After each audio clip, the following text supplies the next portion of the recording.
ପିଲାମାନେ ମୁଁ ଯେଉଁଠିକି ବି ଗଲେ ମୋର କିନ୍ତୁ ରୋଷେଇ ପସନ୍ଦ। ମୁଁ ରୋଷେଇ ଛାଡ଼ିପାରେ ନା। ରୋଷେଇ ଗୋଟେ ଝିଅ ପିଲାଙ୍କର ଭୂଷଣ। କାହିଁ ଛାଡ଼ିବି? ମୋତେ ରୋଷେଇ କରିବାକୁ ବହୁତ ଭଲ ଲାଗେ। ଯେମିତି ଆସୁ, ଏ ତ ଆଜିକାଲିକା ରୋଷେଇ ଟେଷ୍ଟ ନ ହେଇପାରେ, ଭାତ ଡାଲମା ହଉ ପଛେ।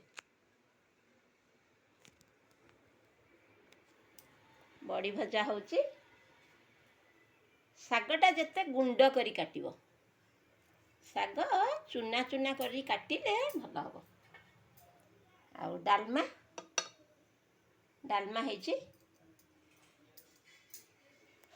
ବଡ଼ି ଭଜା ହେବ।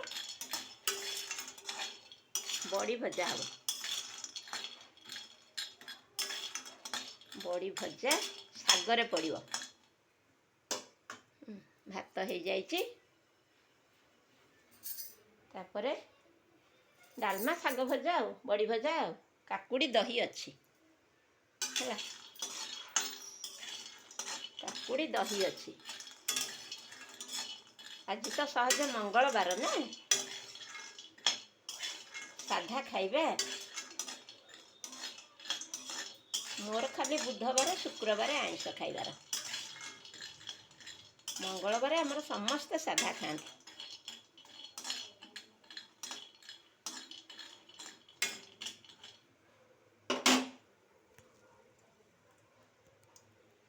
ହେଲା, ତେଣୁ ଏଟା ଝିଅର ସିଝା କାଢ଼ି ଦେଇଛି। ମୋ ନାତୁଣୀ ଢୋଲୁ ଖାଇବ ସିଝା ହେଲା। ମୋ ପଛପଟେ ଆସି ସେ କ'ଣ କରିଛି ମୋତେ କହୁଛି, ଗୋଟେ ମିଛିଆ ସାପ ନେଇ ଆସିଛି। ଦେଖୁଛନ୍ତି, ମିଛିଆ ସାପ ଆଣି ମୋତେ ଡରେଇ ଦେଲା। ମୁଁ ସତରେ ଭାବିଲି ସତରେ ସାପ। ଆରେ ସାପ କେଉଁଠୁ କଟକରେ ଆସିବ? ଦେଖୁନାହାନ୍ତି, ଏଇଟା ଗୋଟେ କେଉଁଠୁ ଆଣି ମୋତେ ସେ ଏଡ଼େ ବକେଟେ ସିଏ ମୋତେ ଡରେଇକିରି ଗଲାଣି। ସ୍ନେକ୍ ହେଲା, ପଛକୁ ଚାହିଁଲା ବେଳକୁ ଏ ଗୋଟେ ପ୍ଲାଷ୍ଟିକ ସାପ। ଯିଏ ହଠାତ୍ ନ ଜାଣିଥିବ ଡରିଯିବ ନା ନାହିଁ। କ'ଣ କହିବ ଆଜିକାଲି ଛୁଆଙ୍କୁ।